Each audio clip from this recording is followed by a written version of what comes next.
Muy buenas noches, estimados hermanos, en el nombre del Señor. Para mí es un privilegio el continuar con este reto de enseñar el curso de Panorama del Antiguo Testamento. ¿Por qué razón? Pues simplemente porque este es uno de los cursos, si bien es cierto, básicos, pero muy importantes para poder entender con mayor claridad el propósito de cada uno de los libros del Nuevo Testamento.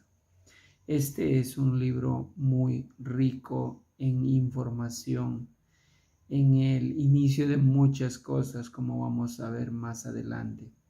Pues empecemos ya.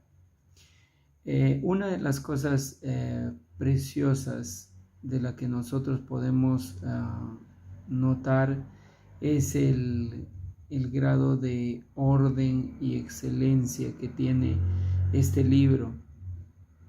De acuerdo a los historiadores y de acuerdo a las evidencias internas, es decir, dentro de la Biblia, y aún externas, es decir, por testigos de la época, refieren que el autor fue Lucas. Y uno de los grandes evangelios es el que tiene el nombre del mismo escritor.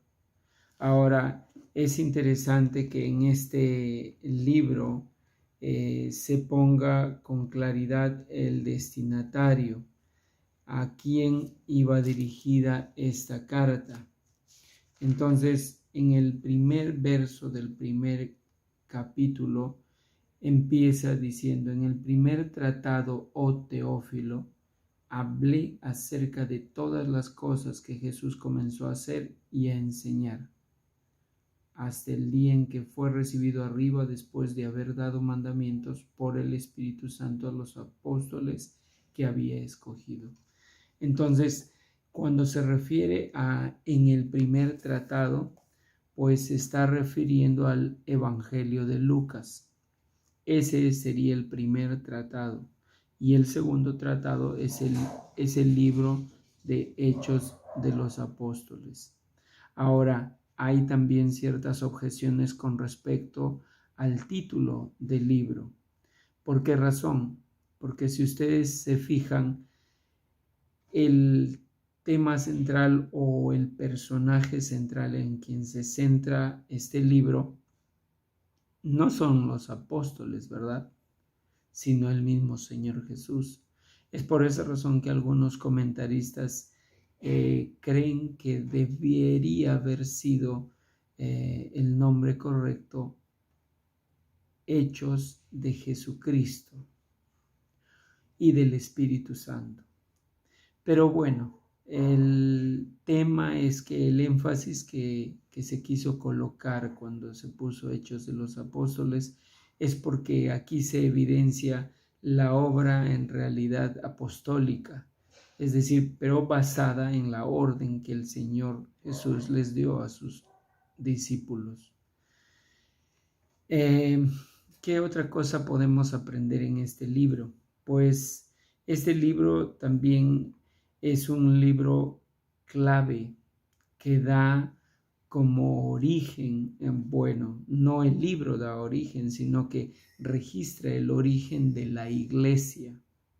Como ustedes ven en Mateo, cuando el Señor Jesús por primera vez utiliza el término iglesia, ahí todavía no se había formado la iglesia. No se dio origen todavía a la iglesia. Sin embargo, el Señor Jesús ya lo había mencionado como parte de la preparación de lo que Él iba a hacer después, o lo que estaba haciendo durante el desarrollo de su vida ministerial.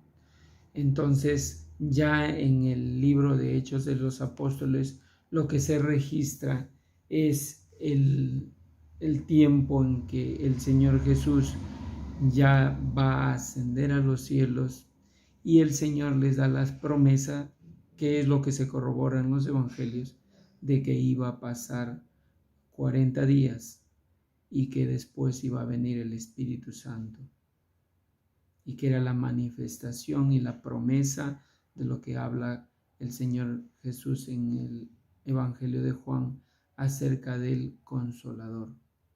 Pues ese Consolador se está refiriendo a la presencia del Espíritu Santo, a la venida del Espíritu Santo como esa manifestación que Él prometía, ¿no? Que era necesario que Él se vaya para que venga el Consolador.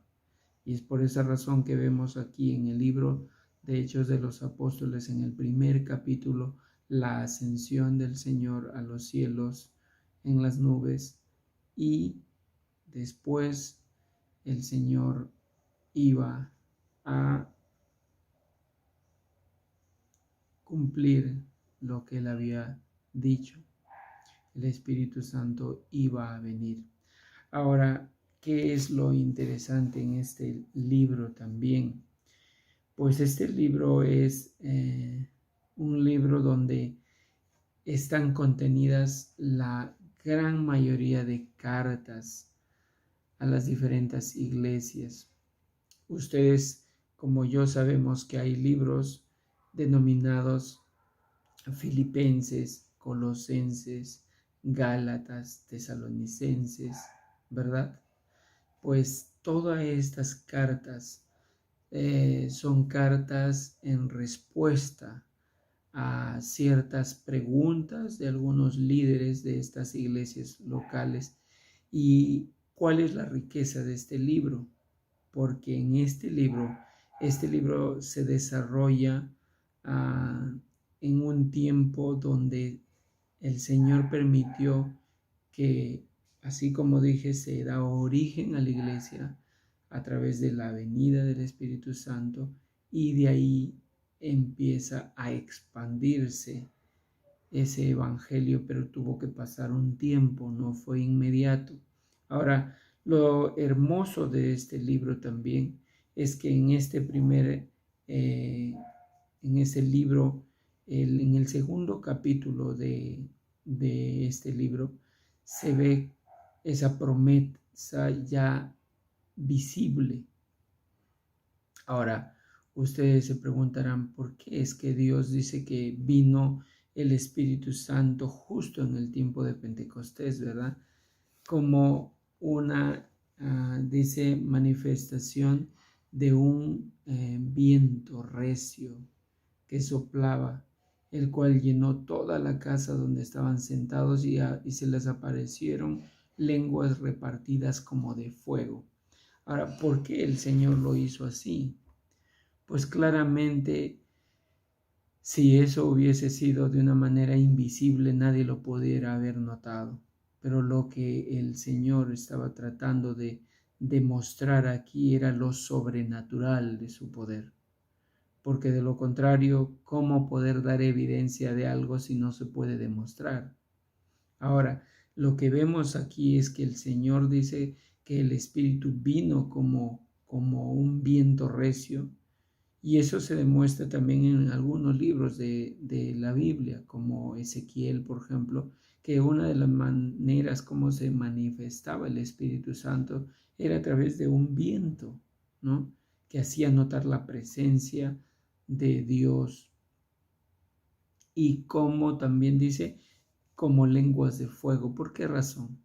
¿Cómo es que se manifestó Dios a Moisés?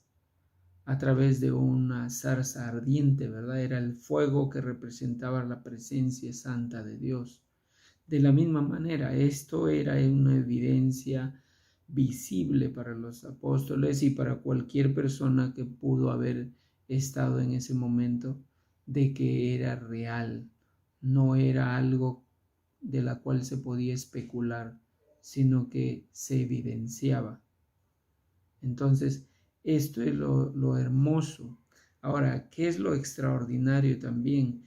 Que aquí es donde empieza a darse todo el cumplimiento de lo que el Señor Jesús dijo en Mateo 28, donde dice: por tanto, id y haced discípulos a todas las naciones, bautizándoles en el nombre del Padre, del Hijo y del Espíritu Santo, ¿verdad? Entonces, esto era una clara evidencia de lo que iba a ocurrir. aquí es donde se inicia el origen de la iglesia, donde empieza a correr el evangelio. Ahora, este término creo que ya lo hablamos en los libros sinópticos, en los evangelios sinópticos. ¿Por qué el término evangelio, verdad? Es un término acuñado de la época, porque esas buenas nuevas se daba al emperador. Era la información que se le tenía que dar, una buena noticia al emperador. Pero eso se tomó, los cristianos lo tomaron como una manera de expresar esas buenas nuevas que superan a esas noticias que se le daba al emperador. Estas buenas noticias eran las buenas noticias de salvación para el hombre pecador. ¿Qué ocurre de extraordinario justo en este tiempo de la fiesta de Pentecostés? Pues como ustedes saben, los judíos eran muy respetuosos de las celebraciones judías y era para esa época que se reunían y venían de diferentes lugares los judíos a celebrar las fiestas judías, y es en ese preciso momento que Dios hace que venga el Espíritu Santo, o mejor dicho, que el Espíritu Santo, porque es Dios también, es la tercera persona de la Trinidad, se manifiesta, ¿verdad? Entonces, lo que vemos aquí es algo sorprendente, porque cuando dice que vinieron como lenguas de fuego, dice que fueron todos llenos del Espíritu Santo y comenzaron a hablar en otras lenguas, según el Espíritu les daba que hablasen. Ahora, esto hay o simplemente motivos de discusión en las diferentes congregaciones, porque para algunos, y no digo para todos los pentecostales, ellos creen que esas lenguas, esas otras lenguas eran otros idiomas, eran otros lenguajes sobrenaturales, y es por esa razón que en la actualidad hay congregaciones en las que supuestamente para que tú sepas realmente que estás en el Señor, tú tienes que hablar en lenguas. Y para ellos una lengua no es una lengua que sea entendible, sino una lengua que nadie la puede comprender. Por eso algunos balbucean. Entonces, sin embargo, si uno se va a los comentarios, a los estudios, se da por sentado, y es más, ni siquiera ir a comentarios, porque si no entonces estaríamos diciendo que se sesga la información y que es un comentario humano, sino que la propia Biblia nos hace entender que fueron otros idiomas. ¿Y por qué les digo esto?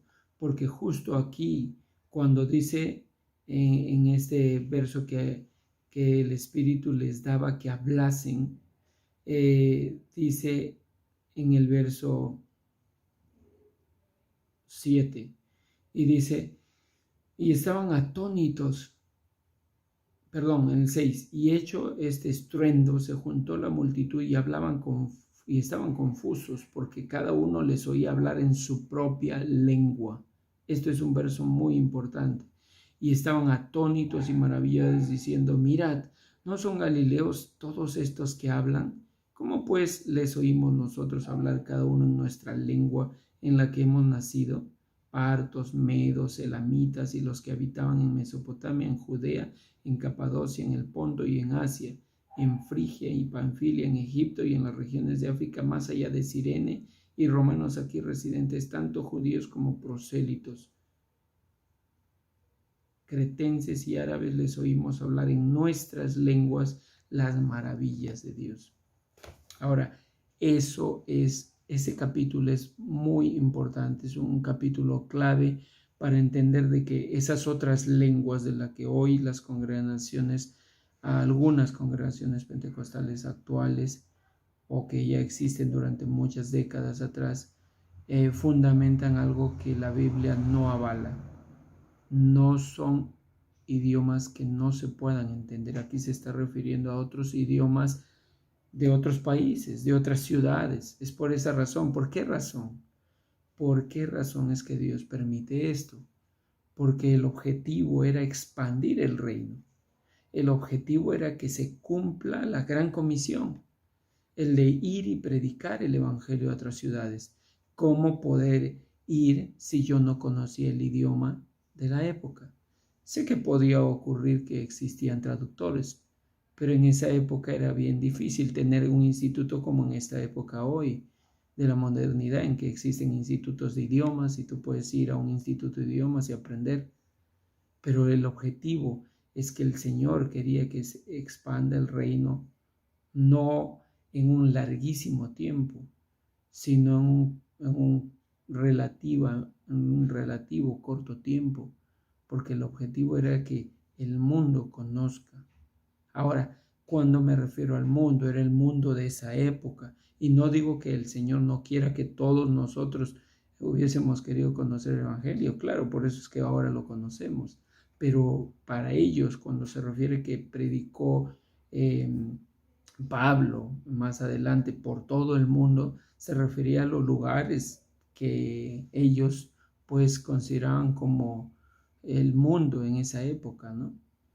Y entonces el objetivo era que todos lleguen a conocer esas buenas noticias de salvación, que Cristo había muerto y al tercer día resucitado,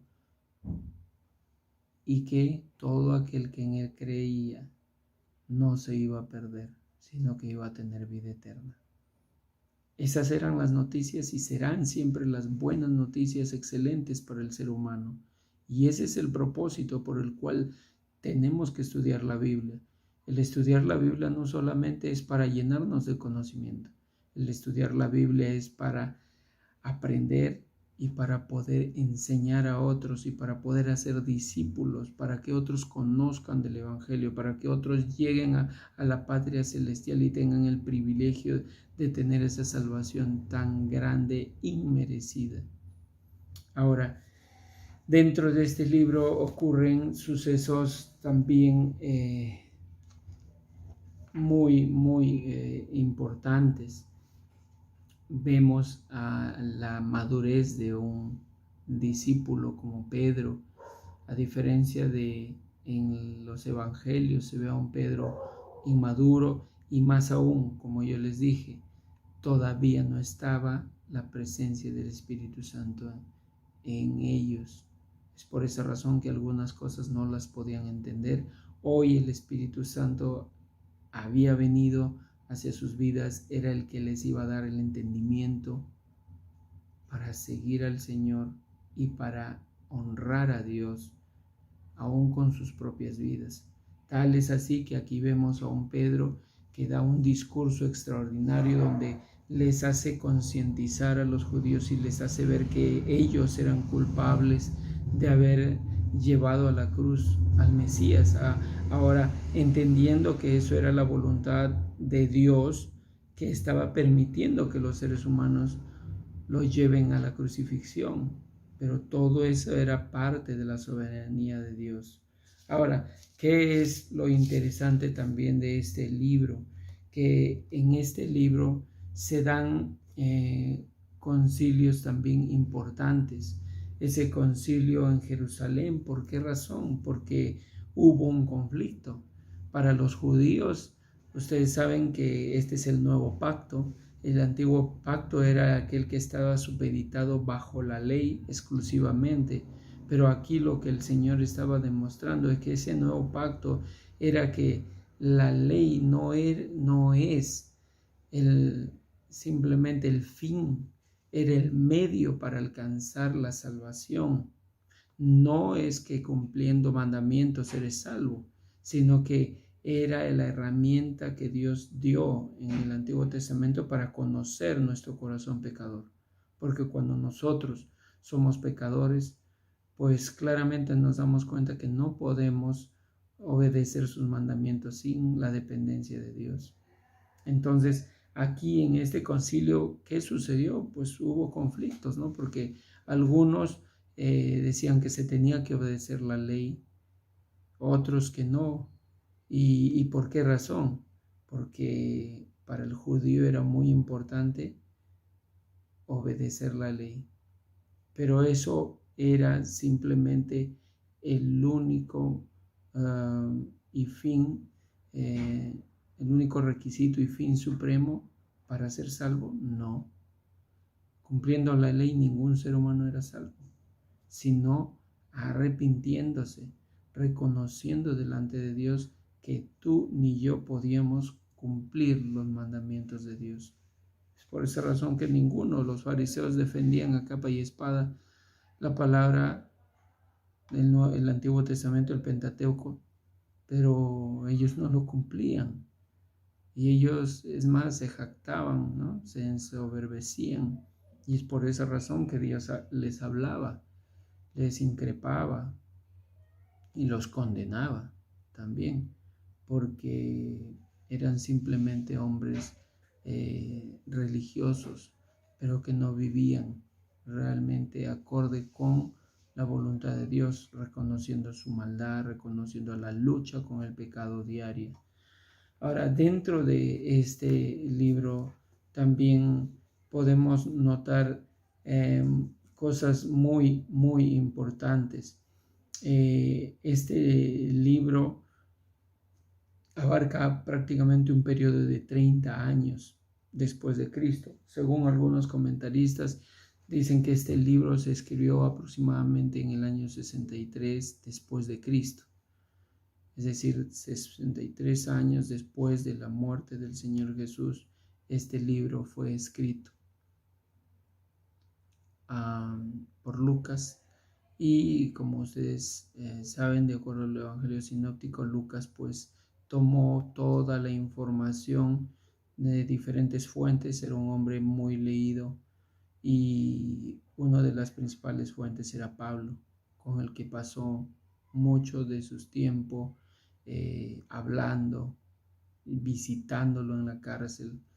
Y es en este libro precioso donde vemos manifestaciones visibles del poder de Dios, así como vimos al Señor Jesús haciendo milagros en cada uno de los libros de los evangelios. Pues aquí se ve cómo Dios les da poder para sanar paralíticos, para que solamente aún con la sombra de uno de los discípulos pueda alguien sanar. Eso es algo sorprendente, ¿verdad? Y esto es uno de los libros en donde se ve claramente la manifestación sobrenatural de Dios, porque ese era uno de los propósitos, de que sea patente, es decir, visible para todo ser humano, la manifestación de Dios y su existencia. Dentro de este libro podemos también ver algo muy importante, y es que dentro de este libro no es casualidad que lo que dijo el Señor Jesús en Hechos, cuando les dijo: y me seréis testigos, dice, en Judea, en toda Judea, en Samaria y hasta lo último de la tierra. Nosotros nos vamos a poder dar cuenta que este libro, hay muchos, y perdón que me pase otro tema, hay muchos bosquejos, es decir, hay muchas diferentes estructuras que muchas veces los seres humanos forman. Para explicarme mejor, un bosquejo es un orden que intencionalmente un autor o comentarista hace de un libro. ¿Y para qué? Para tener un mejor entendimiento de todo el libro. Es como una estructura, es como una columna, ¿no? Y una columna en la que tiene cada uno vértebras, y eso le da cierto orden a todo. De la misma manera aquí, este es uno de los bosquejos, creo que conseguí, es el más sencillo, no es de mi autoría, porque mi propósito no es crear algo nuevo, es simplemente enseñar lo que ya conocemos. Y dentro de este bosquejo hay algo interesante. El libro lo dividen en una porción de la introducción desde el capítulo 1 hasta el capítulo 2, verso 4, y de ahí a partir del capítulo 2, verso 5 empieza el testimonio en Jerusalén, en el capítulo 8 hasta el capítulo 12 el testimonio en Judea y Samaria, y en el cuarto y último capítulo, del capítulo 13 al 28, el testimonio hasta lo último de la tierra. Ahora, ¿cuál es lo interesante de esta estructura?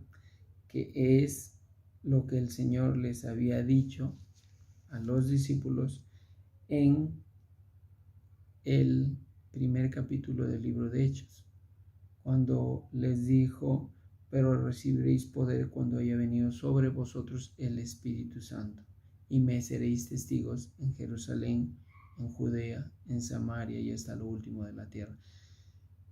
Hay un orden. El Señor quiere que den testimonio primero en Jerusalén. ¿Por qué?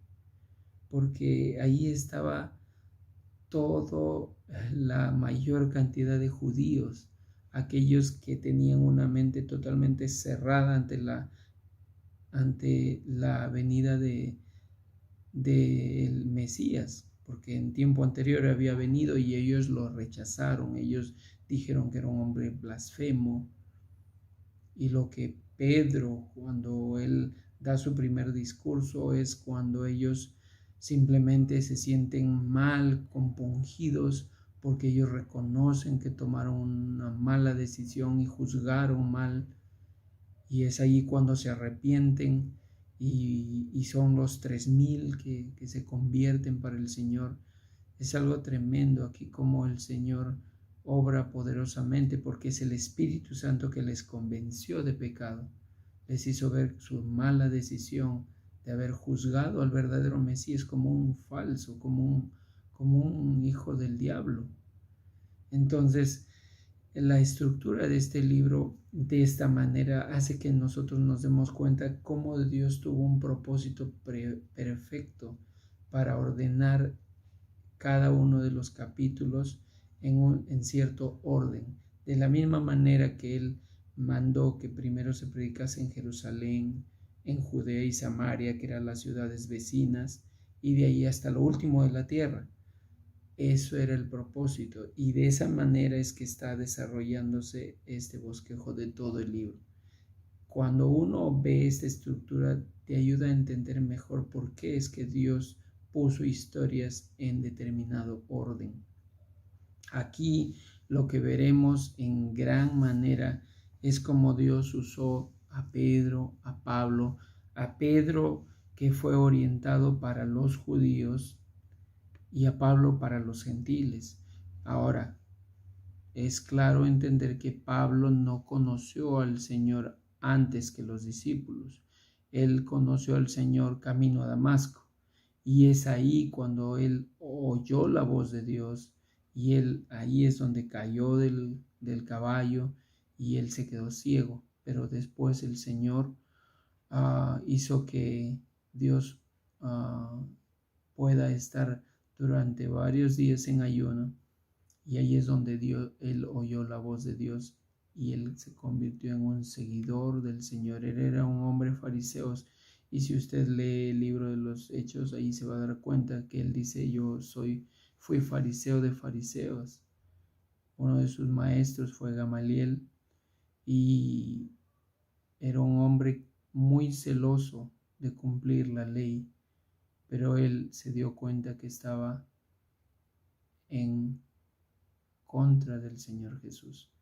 Y cuando él llegó a conocer al Señor, lo amó de tal manera que escribió 13 cartas del Nuevo Testamento, una riqueza invalorable que nosotros debemos tomar en cuenta. Cómo Dios utilizó a un hombre que incluso dio el voto para que mueran cristianos, pero que después el Señor le diría que era necesario que él tenga que padecer por causa del Señor. Y él fue capaz de ser de soportar las persecuciones, como él en algún momento persiguió a los cristianos. Él fue azotado, él fue apedreado y en todo momento nunca dejó de creerle al Señor y a las promesas que él le había dado. Es por esa razón que este libro es muy rico en esta información y que nos ayuda a entender lo que implica ser un seguidor de Cristo. Un seguidor que no está solamente supeditado a amarle a Dios cuando todo va bien, sino a amar a Dios aún en medio de la persecución, aún en medio de la burla, aún en medio de poner en riesgo su propia vida. Porque recuerdan, dentro de este libro nos vamos a dar cuenta que él también escribe algunas epístolas carcelarias, como la de Filipenses. Entonces, este libro de Hechos termina cuando él está en Roma, en una prisión o encarcelamiento domiciliario. Y este libro lo que principalmente abarca son grandes testimonios del poder de Dios, cómo preservó a sus discípulos para que después se multipliquen y lleguen hasta lo último de la tierra. Si bien es cierto, todavía no se culmina, pero Dios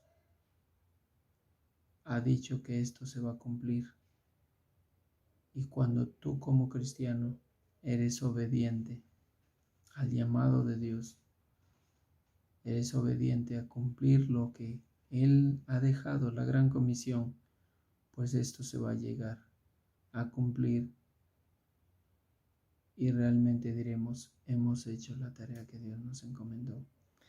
Hermanos, el tiempo es tan corto para poder ahondar en más cosas de este libro, pero lo que sí puedo agarrar y decirles es que nosotros debemos estudiar la Biblia, escudriñarla, porque de verdad hay una riqueza preciosa para nuestras vidas, enseñanzas como Dios transformó la vida de un hombre tan pecador como Pablo y cómo lo usó para sus propósitos. Hoy en la actualidad Dios sigue haciendo lo mismo. Dios escoge a hombres viles como nosotros para poder ser esa manifestación visible de la gracia de Dios sobre hombres tan perversos y pecadores. Entonces, yo te animo a que puedas seguir este libro, a que puedas estudiar